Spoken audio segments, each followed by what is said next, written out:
El volumen de compañeros y compañeras que vais a participar en la sesión de la tarde.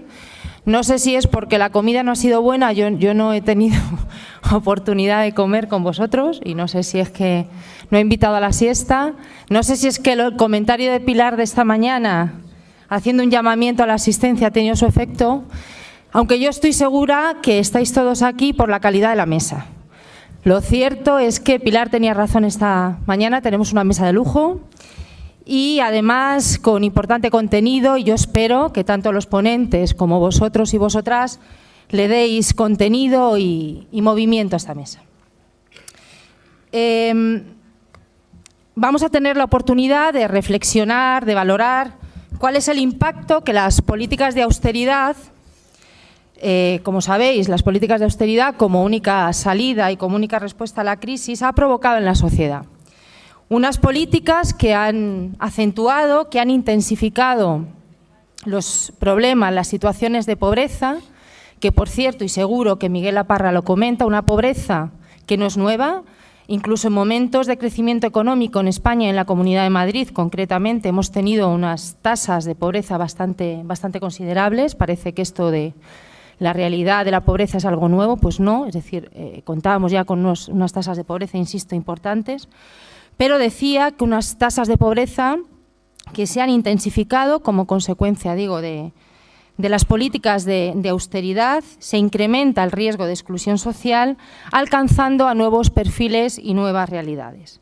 Además, fenómenos como el de los trabajadores pobres se han visto claramente desarrollados, claramente expandidos, fruto fundamentalmente de la erosión que se ha generado, que se ha producido en las condiciones de trabajo y en las condiciones salariales, que esta mañana también se ha comentado. Todo esto ha provocado un escenario, un aumento de las desigualdades sociales y esto naturalmente tiene sus consecuencias en el modelo de sociedad y en el modelo de convivencia.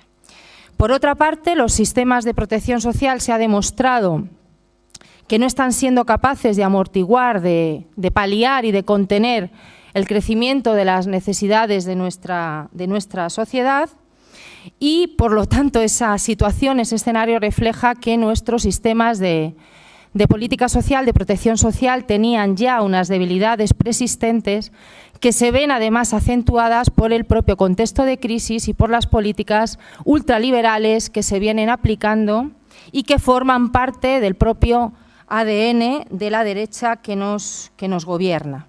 Se cuestiona de manera permanente el Estado como Estado protector, el Estado como Estado social y todo lo colectivo, todo lo público está bajo sospecha. Llega, por tanto, el momento de que debatamos sobre alternativas, sobre propuestas. Esta mañana Isabel, secretaria general de la Comarca Sur, comentaba que tenemos que realizar propuestas. Tenemos que realizarlas y las estamos realizando. Tenemos propuestas. De hecho, las comisiones obreras hemos sido pioneros hace ya más de 20 años que en la propuesta sindical prioritaria que nació de la huelga general del 14 de diciembre ya incorporábamos la necesidad de articular unos sistemas de ingresos mínimos que después tuvieron su desarrollo en el marco de las comunidades autónomas. Y que 25 años después nos encontramos ahora mismo con una propuesta confederal, que supongo que Carlos hará mención a ella, sobre una renta mínima garantizada que asegure y que contenga y que dé cobertura a esas necesidades sociales que se han generado como consecuencia de la crisis. Bien, contamos, por tanto, con los mejores ponentes para poder abordar estas cuestiones. Miguel Laparra, un gran y viejo conocido, tuve la oportunidad de compartir con él mesa de negociación cuando tuvimos el proceso de diálogo social en la Comunidad de Madrid que dio la luz a la renta mínima de inserción, él como asesor y como experto y yo naturalmente por parte de Comisiones Obreras. Él es profesor titular de Política Social de la Universidad Pública de Navarra, dirige el Departamento de Trabajo Social y el Centro de Investigación para la Igualdad y la Integración Social. Además, Miguel Laparra es autor de multitud de artículos, de estudios, de publicaciones y es un claro referente en materia de pobreza, de exclusión social, también de inmigración, tiene importantes estudios en materia de inmigración en el ámbito académico, en el ámbito social y en el político. Y también nos acompaña en la mesa el compañero Carlos Bravo, que todos y todas conocéis, secretario confederal de protección social y políticas públicas y que tiene la responsabilidad y el reto de desarrollar y de coordinar confederalmente la acción sindical en este ámbito, en el ámbito de la protección social. A los dos, naturalmente, les agradezco enormemente que estéis participando en la Escuela de Verano en nombre de la Comisión Ejecutiva y, en particular, en nombre de la Secretaría de Formación Sindical. Dicho esto, Miguel, cuando quieras. Bien, pues muchas gracias. Gracias, en primer lugar, por la presentación tan amable. Sin duda no es tanto por mérito propio, sino por la bondad de la introductora y porque la verdad es que pues las veces que nos ha tocado siempre hemos podido construir una buena relación de colaboración. Y también, bueno, pues gracias a todas y a todos vosotros por vuestra presencia aquí. Tiene por lo menos dos elementos de ponderación, ¿no? Uno, que hace un tiempo todavía espléndido para estar paseando por ahí. Dos, que acabamos de comer y la tentación, por tanto, es un poco mayor todavía, ¿no? Por tanto, creo que vuestra presencia aquí tiene doble mérito y en ese sentido pues la agradezco también doblemente. Y gracias, por supuesto, a la organización, a la Escuela Sindical, por darme la oportunidad también de estar con todos y con todas vosotras y tratar de presentaros un poco los análisis que estamos haciendo. A partir de ahí, pues también ver qué es lo que os parece y discutir sobre ellos y construir, pues seguramente también aproximaciones mejores entre todos.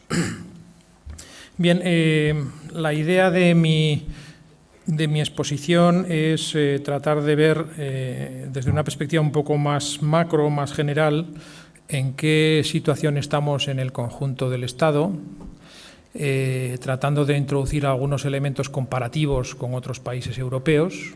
Estamos mejor o estamos peor a la hora de garantizar al conjunto de la ciudadanía pues unos ingresos adecuados para la supervivencia y para una vida digna. Y a partir de ahí también pues ver cuáles son las líneas que se pueden plantear. Y por tanto, pues bueno, me imagino que en la presentación que después hará también sobre la propuesta de comisiones de rentas mínimas, pues me parece que cuadra bastante bien, porque de todo esto, lo que voy a contar, pues sobre todo se desprende una cosa, y es que justo en ese punto es seguramente en lo que peor estamos en términos comparativos con otros países. Justo por la situación social es una de las cosas que más falta hacen en este momento. Y justo por todo eso, la propuesta de comisiones obreras me parece extremadamente oportuna, adecuada, perfectamente justificada y desde luego tremendamente moderada. Es decir, nadie puede pecar, decir que se peca de ilusionismo ni de pedir el cielo. Y en ese sentido pues avanzo ya desde el principio que la apoyo plenamente, y también es otro momento de satisfacción para estar aquí. Bien, primera cuestión que quería señalar es qué es lo que ha pasado en términos de los ingresos de la población española durante todos estos años de crisis.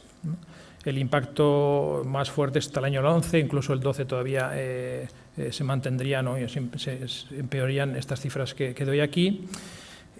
Como sabéis, hay una idea muy extendida que aparece reiteradamente en los medios de comunicación diciendo que la crisis nos afecta a todos y que es una cosa de todos. Hombre, algo de cierto hay en cuanto a que es una crisis sistémica, pero desde luego lo que muestra este gráfico es que eso es por lo menos una verdad muy a medias, que a veces son de las peores de las mentiras, ¿no?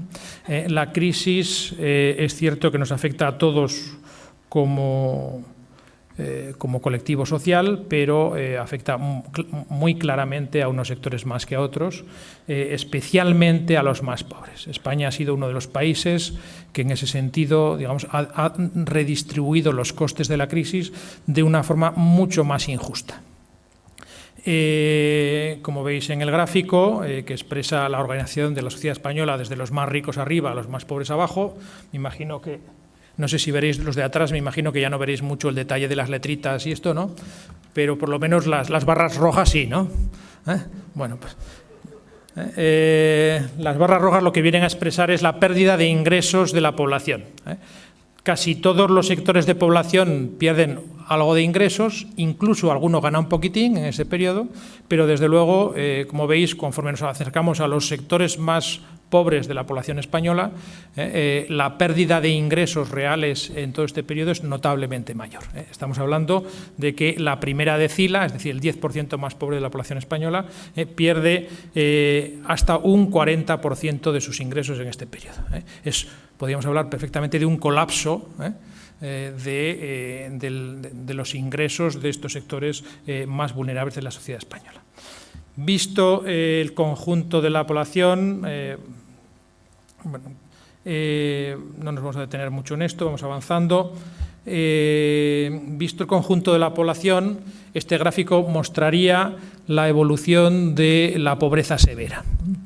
Yo insisto en que es importante centrarnos en este momento, no exclusivamente, pero sí con una clara prioridad, centrarnos en el problema de la pobreza severa.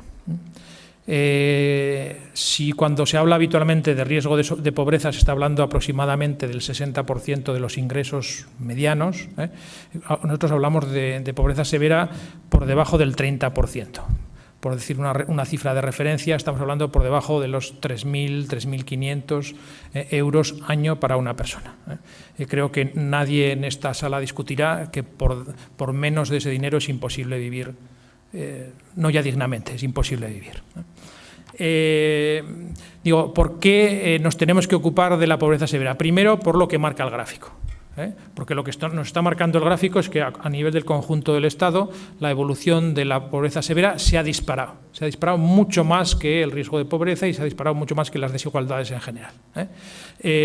Estamos hablando de unos niveles de en torno al 2%, entre el 2 y el 4% según los indicadores de pobreza severa a principios del periodo y unos niveles para 2013 de entre el 8 y el 10% perfectamente de pobreza severa.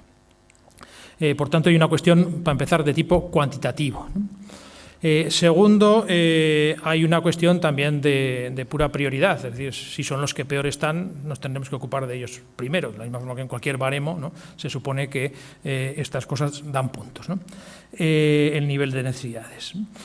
Tercero, porque en cierto sentido, cuando estamos hablando ya de esos niveles de ingresos, no es que estemos hablando de un nivel de desigualdad que puede ser cuestionable o discutible y que unos lo pondrán a defender o criticar. Estamos hablando ya de unos niveles de ingresos que claramente afectan a la dignidad de las personas. Y si afectan a la dignidad de las personas, estamos hablando, por tanto, de una cuestión de derechos humanos. Y si hablamos de derechos humanos, hablamos del principio de convivencia que nos hemos dado, ¿no? De lo más básico de nuestro principio de convivencia. Y por eso entiendo que también hay un elemento moral, ético, por el que tenemos que priorizar la atención a la pobreza severa. Y en último lugar, porque también tenemos que ser muy conscientes, no ya por solidaridad hacia los más pobres, sino también por el propio interés colectivo de todos, tenemos que ser conscientes que la intensificación de estos problemas por abajo nos acabarán rebotando a todos, en términos de reducción de la seguridad, de mayores costes, digamos, en cuanto a incomodidad en nuestras sociedades y, en última instancia, pues, de hacer pues, un modelo de vida, como mínimo, más incómodo para todos. Por tanto, creo que todo esto nos lleva a ocuparnos especialmente de la pobreza severa. Tenemos un problema muy gordo en este país con la pobreza severa, más que en prácticamente ningún país europeo en términos comparativos con los años anteriores. Visto en términos de exclusión social, es decir, si miramos no solamente el dinero, sino si miramos también otras dimensiones de la exclusión, las relaciones sociales, el acceso al empleo, el tener una vivienda digna, una cobertura sanitaria adecuada, una vivienda adecuada, etcétera. Viendo todo eso en su conjunto, eso que llamamos exclusión social, con un sistema de 35 indicadores, es con lo que generamos este índice de exclusión social que veis ahí con esa línea en color ocre, amarillo, y que expresa básicamente que la exclusión social ha crecido un 50% en nuestro país durante estos años de crisis. Estos son los últimos datos de la Fundación FOESA, que justamente pues, se presentarán el mes próximo en un próximo congreso.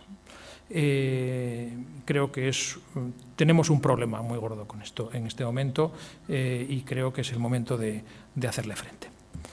En términos de comunidades autónomas, bueno, sí que hay una cuestión importante para la discusión que viene después y para la propuesta sobre rentas mínimas.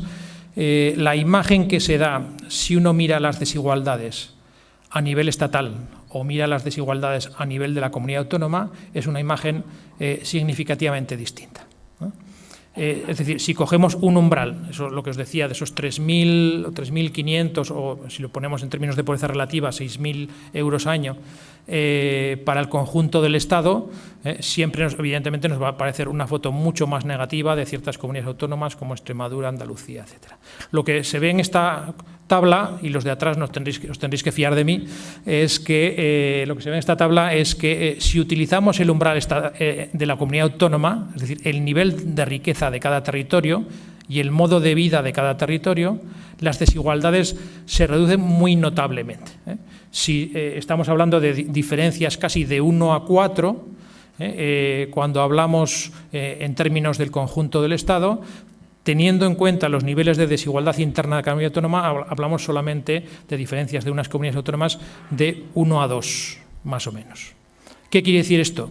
Que es tremendamente importante articular un sistema de protección social de carácter estatal que asegure un mínimo para todos, con mecanismos de protección social también autonómicos de las comunidades autónomas que lo adecúen al nivel de renta y al nivel de necesidades y al nivel de los precios de cada territorio.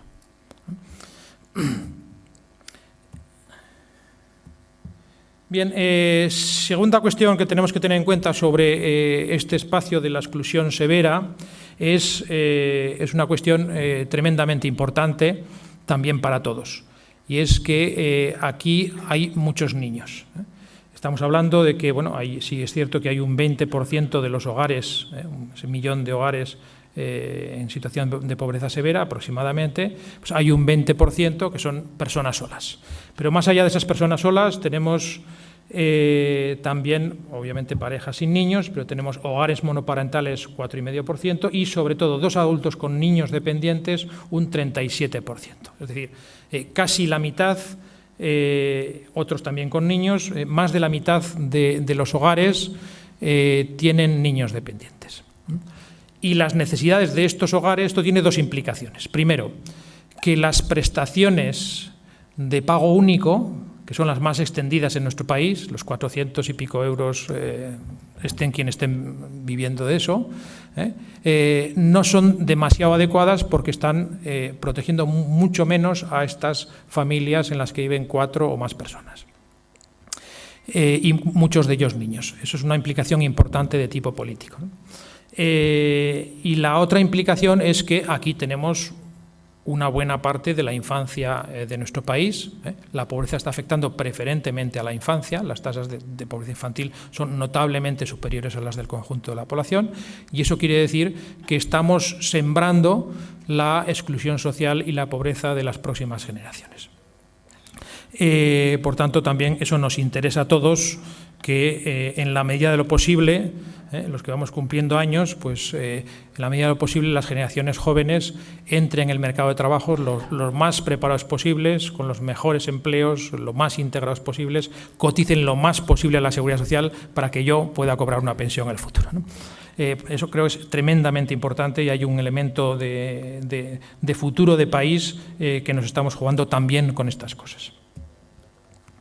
Bien, en términos generales, los cálculos que hemos hecho es que, viendo lo que dice la gente que se necesita en una familia como la suya para llegar razonablemente a fin de mes, y según en la composición familiar es que, en principio, la opinión de las personas es que en un adulto más viene a ser, pues como, digamos, en torno a un 35% más de necesidades respecto del primero, y un niño más, pues en torno a un 25% más de necesidades de dinero que se necesita para llegar a fin de mes respecto de cuando vive una persona sola, ¿no?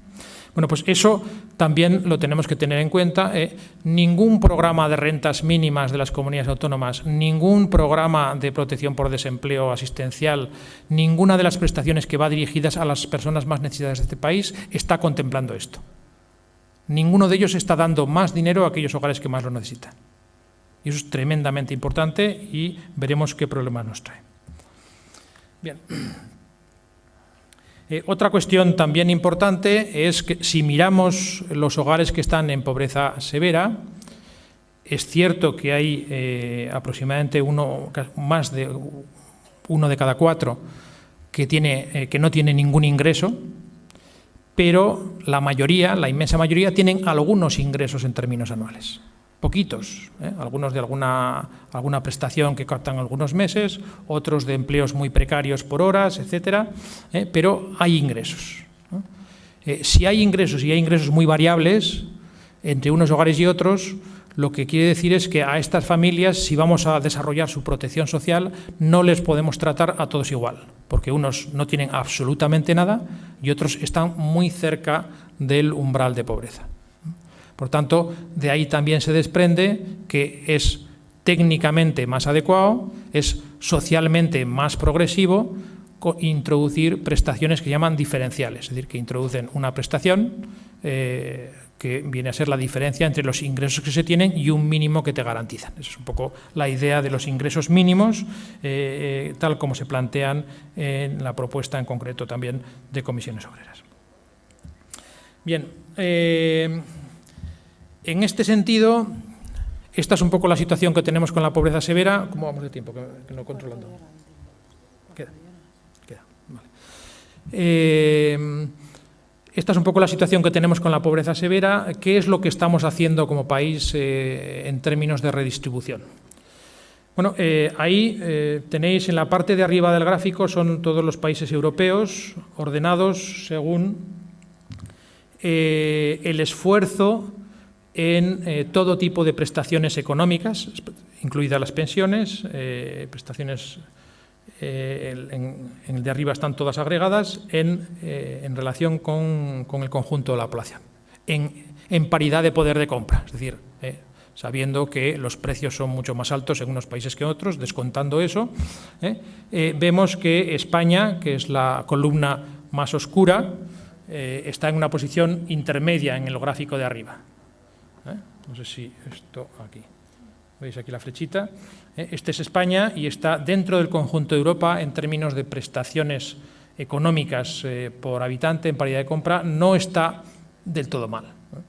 Podría estar mejor, estamos notablemente peor que otros países, pero no estamos del todo mal. Incluso en el gráfico de abajo, lo que podríamos llamar prestaciones asistenciales, es decir, aquellas que van dirigidas a los que les preguntan cuántos ingresos tienen y hay una prueba de ingresos, ¿no? Hay un tipo de, o sea, no están dirigidas a todas las personas, sino solamente a los que tienen bajos ingresos. Incluso vemos ahí que España, que está aquí reforzada, a ver si aparece la flecha, aquí, reforzada con este borde más negro, es la cuarta, pero además a un nivel prácticamente similar que Alemania, Francia o incluso un poquito por encima del Reino Unido, prácticamente igual que el Reino Unido, en el conjunto de prestaciones asistenciales. Un poco menos que unos y más que otros en cuanto a lo que serían específicamente las orientadas hacia desempleados o por protección familiar o por situaciones de exclusión. Pero, como veis ahí, incluso el nivel que ocupa España en gasto por habitante es un nivel de los más altos de Europa, en parte porque es también de los países que más parados hay de toda Europa, ¿no? Pero en términos de solidaridad colectiva, podemos decir, bueno, no podemos decir que sea un nivel de solidaridad desarrollado por el conjunto del sistema en cuanto a esfuerzo económico no podemos decir que sea un esfuerzo especialmente reducido, más bien lo contrario. O sea, no es el mayor problema que tenemos en términos comparativos, no es que gastamos poco. Lo que quiero transmitir aquí es que el mayor problema que tenemos es que gastamos mal, que no tenemos un sistema de protección social suficientemente eficiente.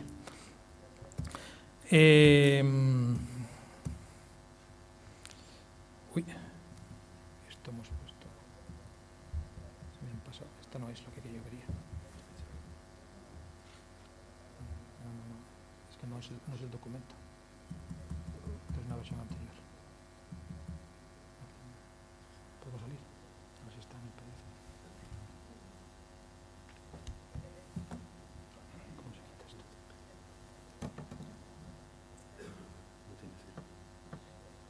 Sí, pero está aquí el PDF. Vamos a ver qué pasa. Tenemos ahí un impasse. Sí, perdón, es que creo que me he confundido de versión o no la he guardado correctamente, una de dos. La otra está... Si no lo metemos. En 2 minutos prometo arreglarlo, si tenéis un poco de paciencia. Bueno, ¿abre o no?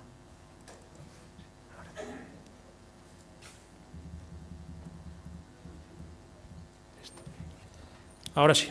Ya está, ¿eh? Ya. Sí. Se nos van. Bien. Sí,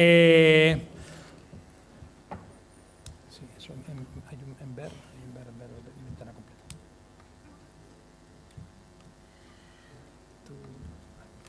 Muy bien. Bueno, estos dos gráficos lo que expresan es, este gráfico que tenéis aquí a la izquierda, lo que expresa abajo es el volumen, lo mismo que antes, ¿no? El esfuerzo en el conjunto de la protección social en relación por cada habitante y lo que expresa el eje de las abscisas, el eje vertical de las ordenadas, perdón, es el impacto que tiene ese gasto en reducción de la pobreza, ¿no? Medido según la situación de las familias antes de recibir la prestación y después de recibir la prestación. Como veis, en eso la situación de España, en este aspecto, no es demasiado mala, está en una posición relativamente intermedia. Sí es cierto que está muy alejada de otros países con los que mantenemos mucha más cercanía geográfica y cultural, pues como puede ser Francia, Italia incluso, bueno, está por aquí, pero claramente el Reino Unido, Austria, Suecia, por supuesto, están claramente mejor que España, ¿no? Ahora bien, la situación en términos de gasto en lo que serían prestaciones asistenciales, transferencias con prueba de ingresos dirigidas a los sectores de más bajos ingresos, vemos que el esfuerzo es muy notable. España está muy a la derecha y, sin embargo, está muy abajo. Se aleja claramente, no ya de unos países más cercanos, no, es que se aleja prácticamente de toda Europa. Es un país tremendamente poco eficiente con las prestaciones asistenciales. Gastamos bastante, no voy a decir que sea excesivo, desde luego no es, a la vista de las necesidades que hay, excesivo no es, pero gastamos bastante en términos comparativos, le sacamos poco rendimiento a lo que gastamos. Este otro gráfico creo que también es significativo. Esto lo que nos viene a decir, bueno, ¿y qué le pasa a la gente que es pobre en un determinado momento y qué pasa al cabo de 2 años? Partiendo de una situación de partida de pobre, por debajo del umbral de pobreza. Y aquí tenemos, bueno, las situaciones que le puede pasar es, primero, que deje de ser pobre, o bien porque consiga un empleo, y esto sería el eje, en cierto sentido, más o menos el eje que tenemos aquí, el eje vertical, o que deje de ser pobre porque recibe prestaciones sociales, que sería este eje de aquí. Y según eso, pues habrá, donde hay muchas personas que dejan de ser pobres por una cosa y por otra, serían todos estos países de aquí arriba. Al final el globito es pequeño, es decir, hay muy pocos hogares que siguen, muy pocas personas que siguen siendo pobres, donde o bien la gente, el sistema de protección social es débil, no sacan a la gente de la pobreza, o bien el mercado de trabajo no da opciones, Entonces, esos países, por aquí, los globos son más grandes porque los que se mantienen como pobres, se cronifican en la pobreza durante años, son notablemente más. Bueno, aquí también la situación de España no es para echar cohetes ya aquí, como veis está más cerca de los malos ejemplos que de los buenos, en términos de cronificación, pero también es importante tener en cuenta que si estamos aquí no es tanto por lo que aporta la protección social, que es poquito, mucho menos que en la mayor parte de los países, sino que es sobre todo por lo que la gente pilla, entre comillas, en un mercado de trabajo de la naturaleza precaria y extremadamente flexible como el que conocemos. Por tanto, también creo que este dato tendría que condicionar bastante el debate sobre la activación de los parados y todas estas cosas en nuestro país. Hay un diagnóstico absolutamente pésimo de España en el ámbito europeo, tanto a nivel académico como a nivel de la Comisión Europea. No tienen ni idea de lo que pasa aquí, por decirlo así muy claramente. Bueno, pues ahora pensemos, siguiente cuestión, ¿qué es lo que le pasa a aquellas personas que están cobrando o que no son pobres gracias a lo que cobran de prestaciones sociales? Este es un poco este gráfico, ¿no? Los que en 2009 no eran pobres porque cobraban prestaciones. Si le quitaran la prestación, automáticamente pasarían a ser pobres, ¿no? Es decir, los que en cierto sentido dependen, entre comillas, de la prestación que reciben. Bueno, pues aquí también lo que puede pasar es que o bien consiguen alguna prestación que les ayuda a salir de la pobreza, o bien, o la mantienen, mejor dicho, porque ya la tenían, o bien consiguen algún empleo. Bueno, ¿cuál es la situación nuevamente aquí de España? Pues estamos aquí ya en una situación clarísimamente peor. Estos serían países en los que cuando uno depende de las prestaciones sociales, hay países en Europa que es casi imposible pasar a ser pobre en un periodo de tiempo relativamente ya medio de un par de años. Países como, por ejemplo, Suecia, Dinamarca, incluso algunos países del este, bueno, Finlandia, Letonia, Lituania, Holanda, estos países, la tendencia a caer del estatus de asistido a una situación de pobreza es prácticamente inexistente. Sin embargo, en nuestro país el riesgo es muy notable. Es uno de los países europeos en los que si dependes de una pensión, de una prestación asistencial de estas, es mucho más probable que acabes siendo pobre en el futuro. Esto tiene que ver con lo que podríamos llamar la debilidad de nuestra protección social y, en última instancia, la debilidad de nuestros derechos sociales. Es un estatus tremendamente vulnerable. Bien, ¿a qué se debe esto? Vamos agilizando ya un poco, ¿no? Sí. Esto se debe a que el esquema que tenemos de protección social es extremadamente complejo, artificialmente complejo. No tenemos una sola prestación, o muy poquitas como hay en la mayor parte de los países. El típico sistema inglés es de una sola prestación. Esto es un nivel que garantizamos para todos y tú pilla por ahí lo que quieras y después te complementamos hasta un nivel. Luego no es exactamente así, pero bueno, esa es la idea de partida del sistema británico, desde Beveridge. Aquí lo que tenemos es un sistema que en unos casos depende más de la seguridad social, es como una extensión no contributiva de la seguridad social. En otros casos depende más de la asistencia social. En unos casos está más dirigido a sectores activos, en otros casos más a sectores inactivos, perdón, al revés. Y según todo eso, pues se plantean los complementos de mínimos de pensiones, las pensiones no contributivas, los subsidios por desempleo, las preparas, etcétera, etcétera, y también aquí las rentas mínimas de las comunidades autónomas. En general, cuanto más nos acercamos del mundo activo y más nos acercamos a la seguridad social, en principio las prestaciones son más cómodas, nadie te pide demasiadas cuentas, no te molestan demasiado los funcionarios para cobrarlas, etcétera, etcétera.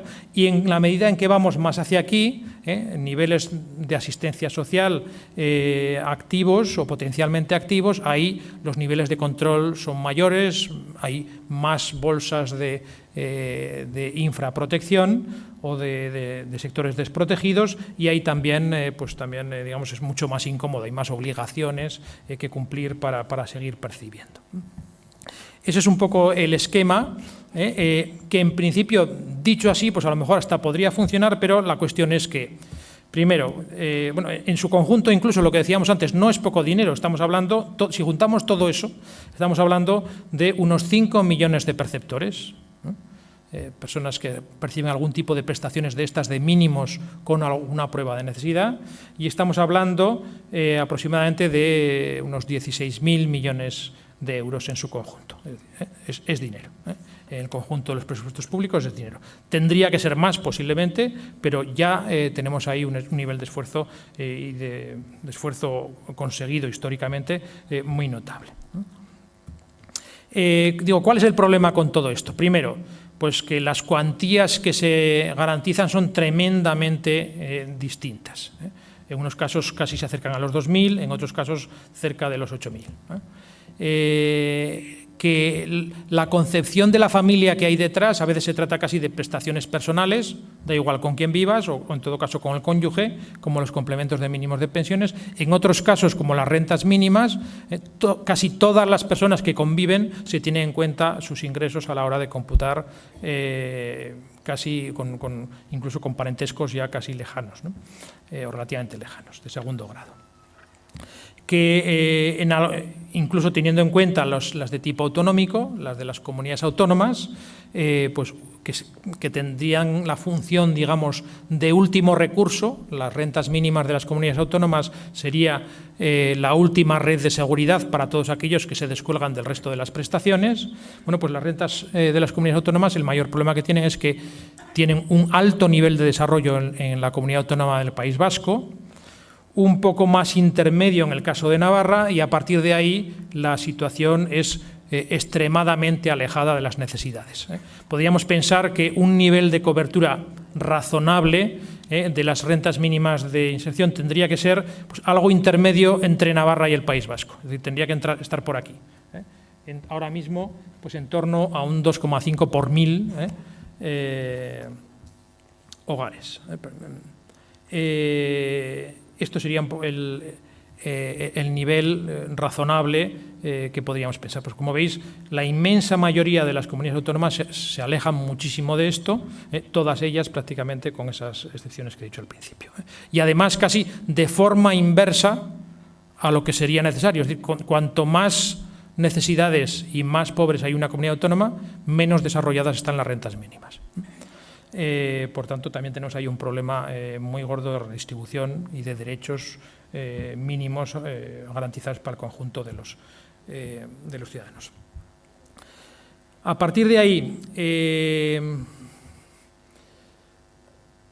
¿qué se plantea? Bueno, introduzco aquí una cita en inglés, me vais a perdonar, pero para que no digáis que hago traducción demasiado libre y que barro para casa, de lo que sería el Comité de Expertos de Protección Social de la Unión Europea. Desde la perspectiva de la Unión Europea, este asunto es extremadamente claro. A nivel europeo nadie tiene duda de que es importante para todos los países en Europa construir un sistema de garantía de mínimos omnicomprensivo. Lo que vienen a decir es algo casi de perogrullo, es decir, asegurar un ingreso adecuado para todos aquellos que están tanto dentro como fuera del mercado de trabajo, es una herramienta efectiva para promover la inclusión social. Es útil darle dinero a los que no tienen para que estén incluidos. Parece, digo, un poco de cajón, pero hay que recordarlo porque parece que no está demasiado claro. Buena noticia, el Plan Nacional de Acción, recientemente aprobado por el Gobierno, prevé una actuación en la que dice, bueno, todo este sistema de prestaciones que hemos visto antes lo vamos a reorganizar, vamos a hacer una reordenación integral, vamos a mejorar su cobertura e incluso vamos a buscar nuevos ámbitos donde haya desprotección para cubrirlos y vamos a incrementar su eficacia. Todo eso es coherente con el diagnóstico que he hecho antes. Por tanto, podríamos decir que en la letra lo que está aprobado por el Gobierno se puede, o yo al menos puedo comulgar con ella, ¿no? Y además la orientación que dan pues también me parece bastante razonable. Ahora bien, También hay que decir que la orientación de desarrollar las rentas mínimas en el país pues la vienen incorporando de una forma o de otra en todas las ediciones de los planes nacionales que se han aprobado hasta el momento. ¿Qué es lo que hay que hacer? Cumplirlo. Cumplirlo de una vez por todas y acabar de completar y de reordenar un sistema que, como hemos visto, pues está muy lejos de funcionar como debería. Esto es un poco lo que he tratado de mostrar y espero que por lo menos un poquito lo haya logrado. Muchas gracias a todos.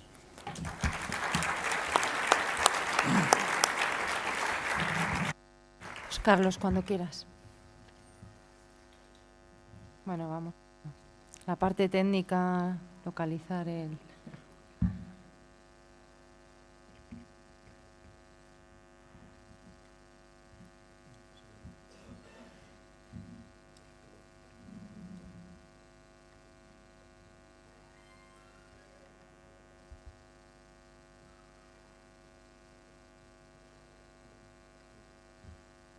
Ya sabéis que esto siempre pasa.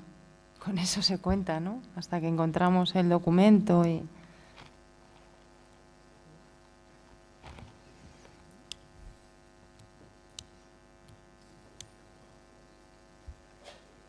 Ahí. Bueno, buenas tardes a todas y a todos, compañeros y compañeras. Yo, como sabía que iba a haber una presentación excelente en relación con rentas mínimas, de eso os voy a hablar un poco solo. De hecho, traigo algunos debates porque me parece que en una escuela como esta tenemos que reflexionar sobre cuál es la situación, sobre cuáles son los elementos sobre los que tenemos que actuar para entender las propuestas que el sindicato hace y la estrategia que tenemos planteada en las próximas semanas y meses, y que esta mañana estoy seguro que Ignacio os ha explicado de una manera meridianamente clara.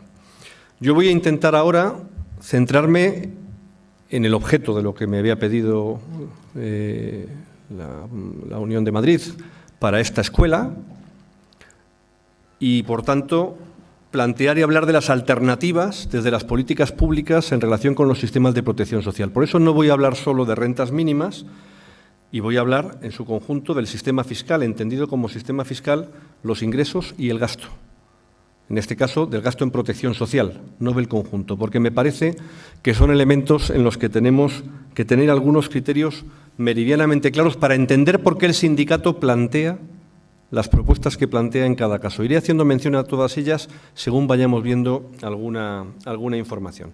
Me saltaré muchas de las transparencias porque muchas coinciden con lo que ya hemos visto en la presentación de Miguel. Pero de la primera de la que quiero hablar es de esta. En esta radiografía rápida que quiero hacer de los sistemas de protección social y de las necesidades futuras de los sistemas de protección social en nuestro país. Esta es una comparativa de la estructura de población española con la Unión Europea, en donde vemos que la gente muy mayor tiene una estructura muy similar, los de más de 80, prácticamente lo mismo, donde la gente joven tiene una estructura muy similar, la gente muy joven, y sin embargo donde vemos que en el tramo 50-80 años Europa tiene más gente que nosotros y en los tramos de 25 a 50 años España tiene más gente que Europa. ¿Esto qué significa? Pues muy sencillo, que son más viejos que nosotros. ¿Y por qué son más viejos que nosotros? Pues porque tuvieron una guerra posterior a la nuestra, y uno diría, pues si fue posterior, se mataron después, debería ser al revés, ¿no? Pues no, porque como allí ganaron los buenos y aquí los malos, la recuperación económica en Europa se produjo inmediatamente después de la guerra y aquí tardó 20 años, hasta el desarrollismo de los años 50, en empezar, 57-58, la recuperación económica. Y como consecuencia, la mortalidad infantil y la tasa de natalidad generan unas generaciones donde nuestro baby boom es posterior al europeo. En Europa, el baby boom está ya en la jubilación. En España, todavía no. Esto explica, luego lo veremos, la diferencia de gasto que tenemos con Europa. Pero este es un dato que conviene no olvidar nunca, porque es un dato fundamental para ver lo que necesitamos en sistemas de protección social. Bueno, voy a saltarme las de riesgo de pobreza, que está perfectamente explicado por Miguel, salvo una. Esta es la tasa de riesgo de pobreza o exclusión social en España por tramos de edad. Y simplemente llamo la atención sobre un dato. El porcentaje más bajo está en la población de 65 y más años, el sistema de pensiones. Y por mí que esa foto la tengamos clara. La reforma de final del año pasado, ninguna de las anteriores, con todas las reformas pactadas por el sindicato, el sistema mantiene tasas de pobreza mucho más bajas. La última va en dirección contraria, porque va en una de ajuste directamente de pensiones, no de refuerzo de la contributividad como las que se han hecho hasta ahora. Me interesa que veamos esta foto, porque estos son la tasa de pobreza de la gente que trabaja. El empleo no es garantía de estar fuera del riesgo de pobreza. Y tenemos que la Unión Europea es el azul claro y España es el azul oscuro. Por tanto, nuestra tasa de pobreza de la gente que trabaja, como consecuencia de la precariedad en el empleo, es mayor que en esos países. Y esta, por terminar la foto, es por tipo de contrato. El azul claro es el tiempo parcial y el azul oscuro es el tiempo completo. La foto es muy ilustrativa de que no solamente en riesgo de pobreza, como bien decía Miguel, están las personas de la excluidas socialmente, en situación de exclusión social, están muchas otras que se han venido a juntar. Y por eso cuando hablamos de rentas mínimas y cuando hablamos de la propuesta de rentas mínimas del sindicato decimos, es que se han juntado en situación de riesgo de pobreza y riesgo de exclusión quien estaba, los colectivos tradicionalmente en esa situación, con la gente que ha agotado los sistemas de protección social en España después de haber sido expulsada del mercado de trabajo. Esa es la fotografía. Y desde esa fotografía es desde la que hemos construido nosotros ese sistema de rentas mínimas, esa propuesta de rentas mínimas que hemos puesto encima de la mesa. Este cuadro es muy interesante también. La raya de arriba es la mediana de renta en la Unión Europea a 28. No están solo los países ricos, también los del este. La mediana de renta significa que el 50% de la población está por debajo del umbral de la raya de más arriba y el 50% arriba. España es la raya de más abajo. El 50% de la población española está por debajo de la raya de abajo, significa que está en niveles de, moviéndose entre el 80, ahora por debajo del 75% de la media comunitaria. Sin embargo, la media de los 28 se coloca, la mediana, perdón, se coloca en ese 110-115% moviéndose ahí. Las rayas del medio son más ilustrativas todavía, porque es la renta per cápita dividida por habitantes. Es decir, España en renta, en riqueza por habitante, está por debajo de la media europea, pero no tanto como la mediana. ¿Qué significa esto? Que la desigualdad en España es mucho mayor que la desigualdad fuera de España. Y en la crisis se está acentuando de manera mucho más clara la dualidad de la sociedad española, la diferencia entre quien está mejor y quien está peor, es mucho más notable que en otros países. Esta foto nos enseña lo mismo. El 20% de personas más ricas en Europa frente al 20% de personas más pobres tienen un diferencial de 5 veces la renta. En España ese diferencial es de 7 veces. Por tanto, la fotografía de la desigualdad, la necesidad de corregir cómo, mediante un sistema fiscal, entendido siempre el sistema fiscal como los ingresos que recaudamos y quién los paga, luego los veremos, y a quién le van los beneficios de redistribución de renta a través del gasto, son mucho más necesarios en nuestro país que en el conjunto de la Unión Europea, siendo imprescindible en todos los países. Si hablamos de pensiones, hablamos de que hay 9.200.000 personas cobrando pensiones. Y van a ser más, ya lo sabéis, van a ser 15 millones en 2040. Esto no es ninguna ficción, van a ser 15 millones. Vamos a ser 15 millones.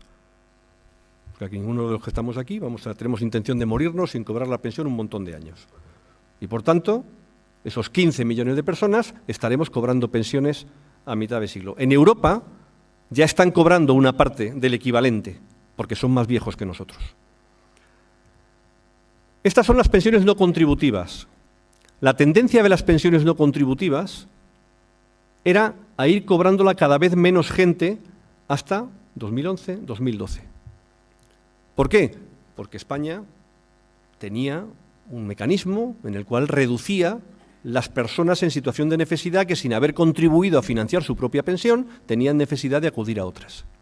Esto se ha invertido en medio de la crisis y por primera vez desde hace muchos años las pensiones no contributivas crecen, es decir, las personas en situación de cobrar pensión, de jubilación o de invalidez, que no acreditan derecho a una pensión contributiva, están creciendo también cada vez más.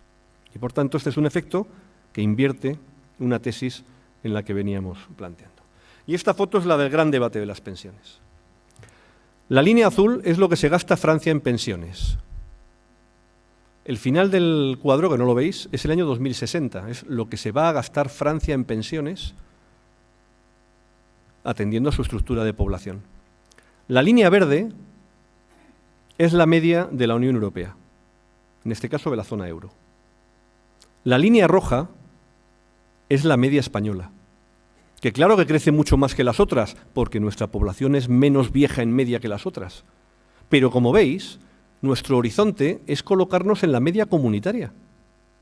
¿Por qué España no puede gastar en pensiones lo que hoy gasta ya la media comunitaria? Porque España gasta un 10% del Producto Interior Bruto, 3,5 puntos menos que la media comunitaria.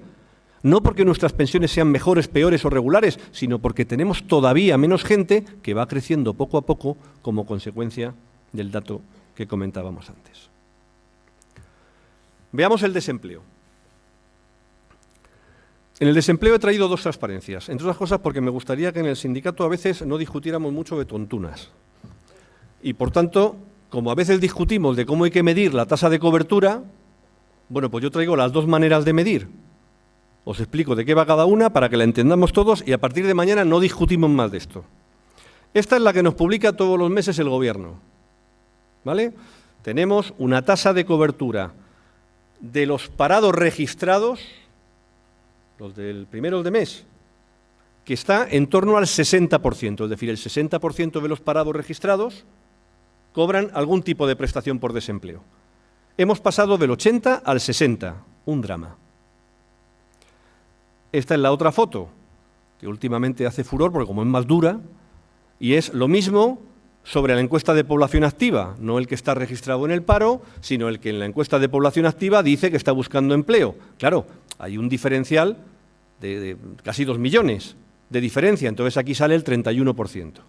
Bueno, vistas las dos fotos, dramáticas ambas, a mí lo que me gustaría es que no discutamos mucho más de cómo hay que medirlo. La forma convencional es esta, pero la otra es una foto, para mí, tan válida como esta. No utilizaremos esta porque nos obligaría a discutir del método, pero la realidad es que ambas me dicen que los sistemas de protección social en España están saltando por las costuras, como decimos siempre, porque pese a que son sistemas potentes de protección social, no estaban preparados para una crisis como la que tenemos ahora. Y esto me da igual cómo lo mire, es una fotografía evidente. Rentas mínimas garantizadas. Mirad, tenemos 2,5 millones de personas, acordaos, 9.200.000 pensionistas, más 400 y pico mil de no contributivas, 9.700.000. Ahora tenemos 2,5 millones de personas cobrando prestaciones de todo tipo. Contributiva por desempleo, subsidios, prepara, RAI, a los que tenemos que sumar otras 217.000 personas cobrando rentas mínimas de comunidades autónomas. Este es el universo de la protección social en España. 9.700.000 en pensiones y en prestaciones, o bien de rentas mínimas, o bien de diferentes fórmulas de protección al desempleo, unos 2.700.000. Por tanto, 11,5 millones largos, de los 47 millones en España, son los que tienen protección. Unos mucha y otros muy poca, porque esto, como bien ha explicado y no voy a insistir Miguel, tiene impactos más que notables. Pero tenemos un nivel de cobertura sobre los 5,5 millones de parados de la EPA, pues claro, y sobre los 4 millones y pico de paro registrado, pues la diferencia es notabilísima todavía. 740.000 hogares sin ingresos con esta evolución, plano en 300 y pico mil hasta el año 2008, y del 2008 en adelante se nos han más que duplicado. hogares sin ningún ingreso laboral. Y por ingreso laboral hay que entender prestaciones de todo tipo, salarios, por supuesto, y pensiones. 1,5 millones de personas viven aquí. Este era de Miguel. La atención a la dependencia, otro ámbito importante de protección social. No voy a hablar de servicios sociales más que de este. Y, por tanto, podríamos hablar de otros servicios sociales.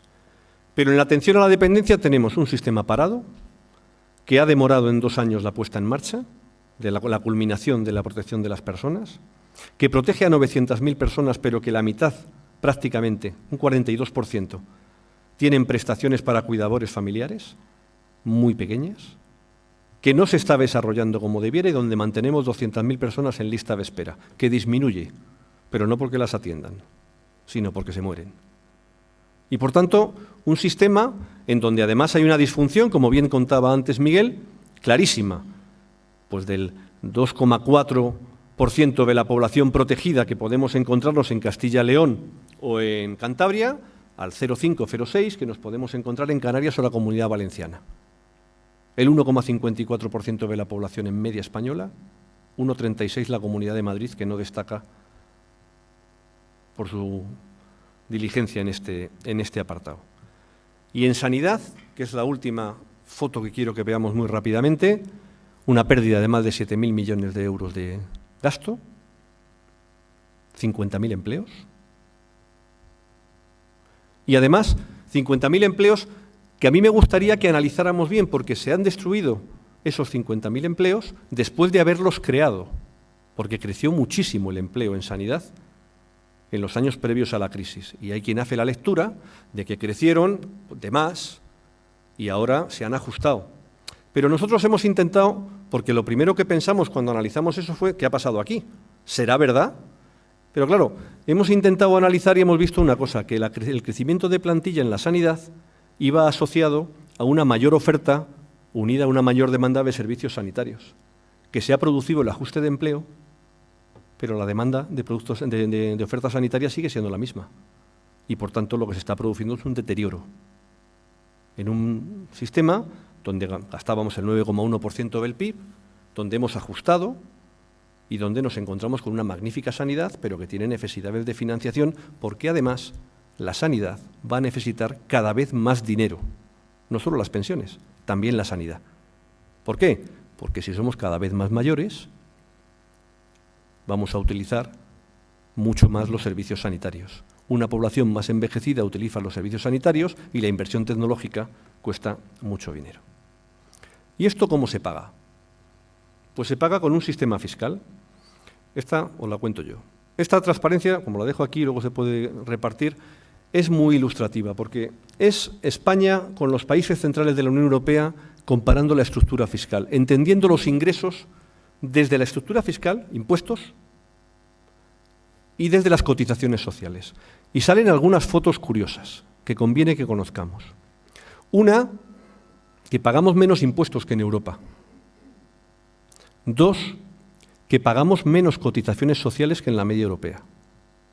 Es verdad que en España la distribución entre empresa y trabajador es favorable a los trabajadores más que en Europa. Los trabajadores cotizamos menos que en la media comunitaria y las empresas más. El agregado de cotizaciones está por debajo de la media de los países que se comparan. Es un gráfico que conviene que no le perdamos de vista, por tanto, como se queda aquí y que se pueda utilizar. Este es el diferencial actual, ya lo hemos dicho, ingresamos mucho menos que los países de nuestro entorno, pero me interesa también que nos fijemos en quién soporta la carga fiscal. Y claro, el IRPF, el impuesto a la renta a las personas físicas, se mantiene razonablemente estable durante la crisis en torno a un 40%, 41% en este momento, de las aportaciones. El impuesto de sociedades se ha caído de un 22% que aportaba en el año 2007 a un 11% en este momento. Y, por tanto, con la reforma fiscal esto no se va a recuperar notablemente. Podría recuperarse si eliminaran todas las deducciones, si se eliminaran todas las bonificaciones que existen. Pero Montoro está que se sale, porque dice que en lugar de pagar el 5,3%, las grandes empresas van a pasar al 9%. Pero claro, es que con eso no se hace la aportación que se debería producir en esta materia. Y los créditos fiscales acumulados por las empresas españolas son espectaculares. Y, por tanto, el impuesto de sociedades no está aportando lo que debiera aportar. Los impuestos indirectos tienen un peso en España comparable al de los países de nuestro entorno. Y ahí hemos hecho una propuesta fiscal que sabéis que intenta bajar impuestos indirectos para reforzar el consumo en los hogares y aumentar impuestos directos en el impuesto de la renta de las personas físicas. Porque si nos fijamos un poco más adelante, vemos cómo se distribuye el ingreso del impuesto de la renta de las personas físicas. Lo azul clarito son las rentas del trabajo. Y por tanto, lo azul clarito es quien soporta los impuestos en este país. Trabajadores y trabajadoras por cuenta ajena, porque las actividades económicas son el azul un poquito más oscuro y los rendimientos de capital son ese verde que está ahí, que explica por qué el sindicato defiende que desaparezca la dualidad en el impuesto y que las rentas de capital tienen que tributar igual que las rentas del trabajo. Porque de lo contrario, estamos primando de manera regresiva a quien tiene más capital y tiene menos dependencia de sus rendimientos del trabajo. Pero si además tenemos en cuenta la propuesta de reforma fiscal que está tramitándose en el Parlamento, este es el efecto en el impuesto de la renta de las personas físicas de esa propuesta fiscal.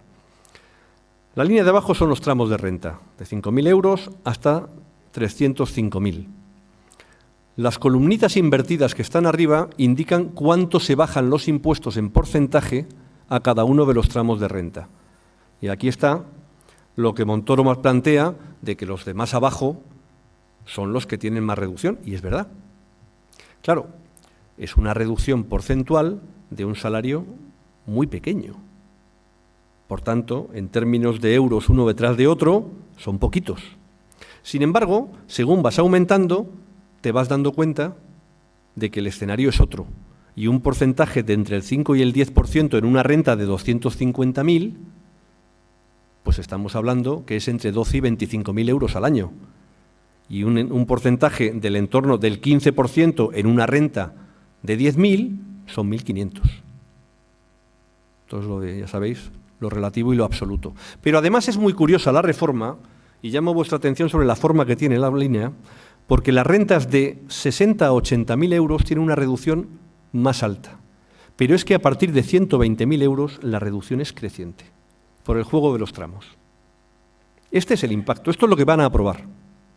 Y por tanto, no es más progresiva. Por eso el sindicato ha propuesto que haya más tramos, para que los de arriba no tengan ese efecto que se está planteando, hemos dicho, que haya más tramos.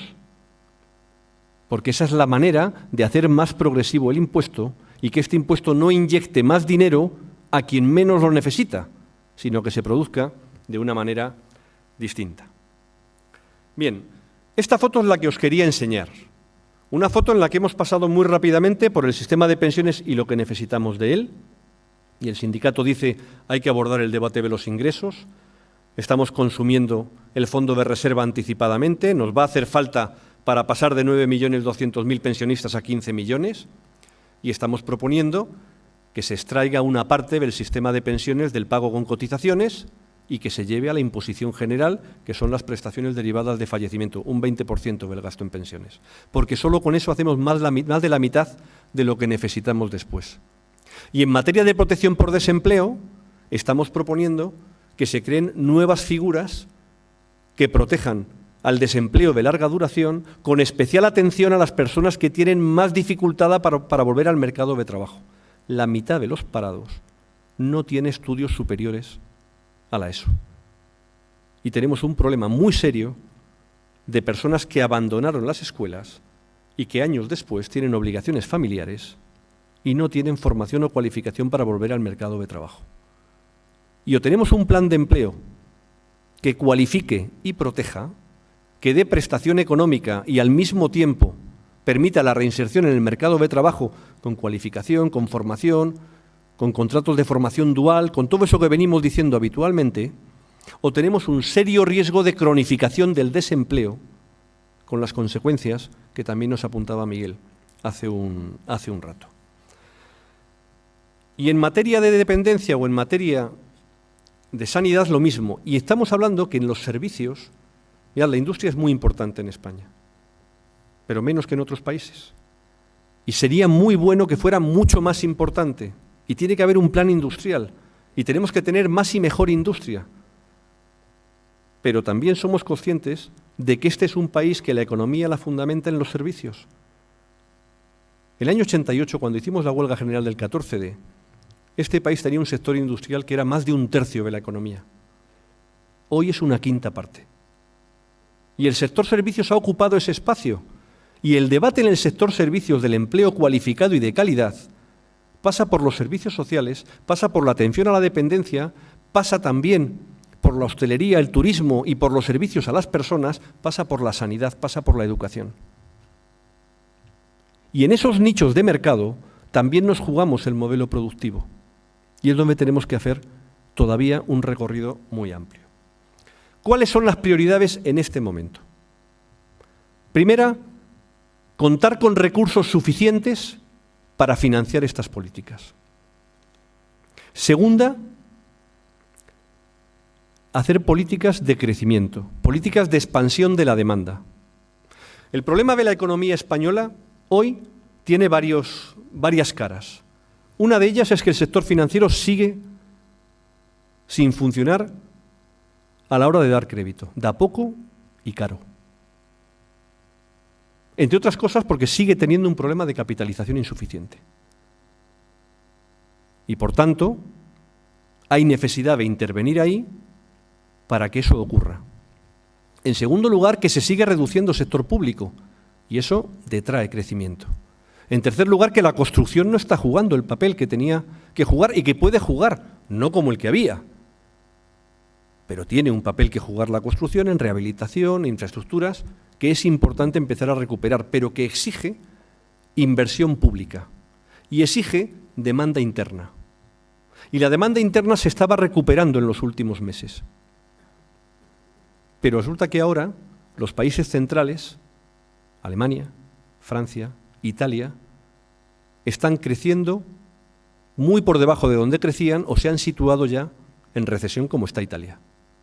Si los países centrales de Europa entran en dificultades, España tiene un riesgo clarísimo de volver a una tercera recesión. Por eso estamos insistiendo en que eso hay que invertirlo, en que eso hay que darle la vuelta. Ya no estamos solos. La OCDE dice algunas cosas, cuidado con los informes de la OCDE, porque dicen que ya tiene que acabar, que se va muy lejos con la devaluación salarial, pero al mismo tiempo se está pidiendo que se continúe con reformas en una dirección, en nuestra opinión, inadecuada, tanto en cuanto a cotizaciones sociales como en tratamiento del despido, entre otras cuestiones. Quien parece que sí está entendiendo la música ya es el Banco Central Europeo. Y el Banco Central Europeo ha aprobado hace unos días medidas que son importantes, pero que tienen algunos problemas para trasladarlas a España. Ha encarecido los depósitos de los bancos, es decir, a los bancos les cuesta más caro poner el dinero allí. Y por tanto, hay un mayor incentivo a que lo coloquen en otros sitios. Y va a comprar deuda en España de los bancos. Porque en España las empresas no titulizan, no hacen títulos, no emiten deuda. Las empresas pequeñas y medianas, que son nuestro tejido industrial, no lo hacen. Y eso o se hace a través de los bancos o no nos llegarán esos fondos del Banco Central Europeo. Por tanto, conviene que esa política se tenga que incentivar más. Y necesitamos una política de inversiones clara y necesitamos mejorar la demanda interna. Por eso ha llegado ya, para nosotros hace mucho tiempo, pero ha llegado ya el momento de la recuperación de las rentas salariales. Y por eso el salario mínimo interprofesional tiene que crecer, no porque afecte a mucha gente, sino porque es una referencia. Y es el momento de que las rentas salariales se recuperen de manera adecuada a cada sector o empresa. Y es el momento de que la protección social se extienda para cubrir a esos colectivos. Ese es el objetivo de esa declaración que firmamos el 29 de julio, que tiene 21 páginas, un poco de literatura, casi toda ella no es nuestra, y algunos compromisos, esos sí que son todos nuestros. Y que es donde tenemos que jugarnos el partido de los próximos meses, pero vamos a jugar el partido desde una doble perspectiva. La de que el diálogo social dé frutos y la de que haya movilización, porque los mejores frutos que puede dar el diálogo social en este momento no supondrán más que una recuperación parcial de lo que se ha perdido durante la crisis. Y hemos centrado los objetivos con plazo. Mes de octubre, ampliación de prestaciones por desempleo para parados de larga duración y plan de empleo, donde hay que mejorar el funcionamiento de servicios públicos de empleo, perfiles, itinerarios e inserción laboral, donde se puede llegar incluso a subvencionar empleos, siempre que vayan unidos a mejora de formación, de cualificación y, por tanto, de estabilidad posterior y seguimiento. Y eso se tiene que producir de manera muy rápida, si somos capaces de que se produzca.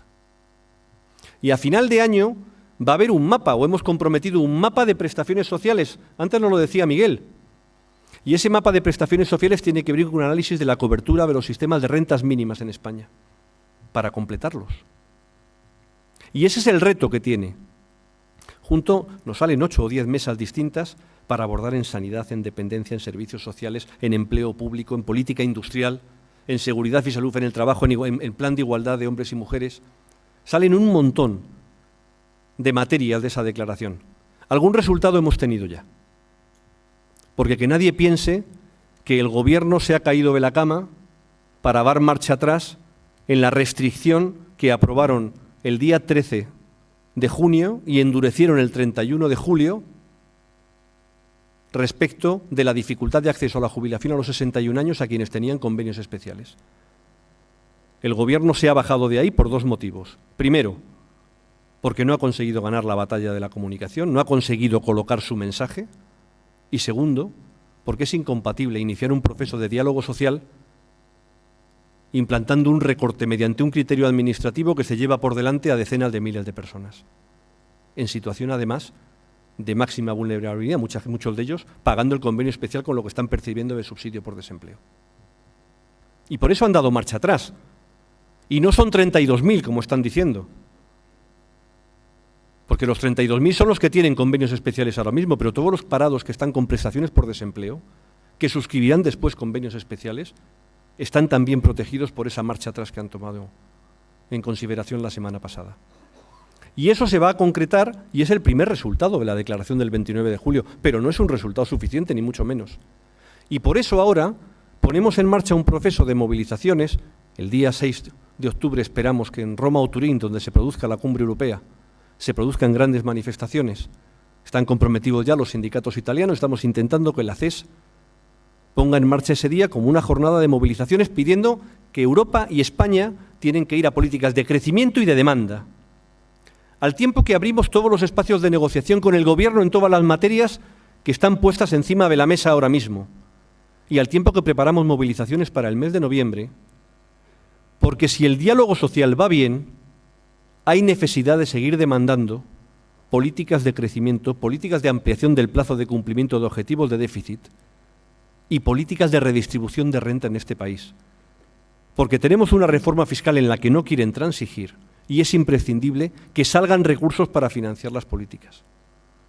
Y si el diálogo social no va bien, porque entonces, con mucho más motivo, tenemos que plantear que el empleo y la protección social son los objetivos fundamentales de la estrategia sindical. Hay 2 factores, y termino con ello, que han cambiado respecto de hace unos meses. Uno, que la situación económica, macroeconómica, es menos mala, pero hay riesgo de volver a caer en recesión. Pero esa situación económica no llega todavía a la gente. Y para llegar a la gente necesitamos el paquete de medidas que estamos poniendo en marcha. Y luego hay otro, que no se nos oculta ninguno, y es que estamos en periodo electoral. Y en periodo electoral la gente le gusta peinarse y acicalarse. Pues los sindicatos, ahora, en periodo electoral, después, con las nuevas mayorías que surjan de las elecciones, tenemos que seguir haciendo nuestro trabajo de defensa cotidiana de los intereses de los trabajadores, afrontando el conflicto capital-trabajo, ahora que está tan de moda hablar de las clases medias. Bueno, pues capital-trabajo, que es el conflicto central, tanto del trabajador que gana más como del trabajador que gana menos, pero sigue existiendo ese conflicto en el elemento central de la sociedad, nos impongamos como nos pongamos, y en ese conflicto de capital-trabajo y de redistribución de renta y del sistema fiscal entendido como ingreso y gasto, nos estamos jugando el futuro de la gente que representamos. Hasta aquí.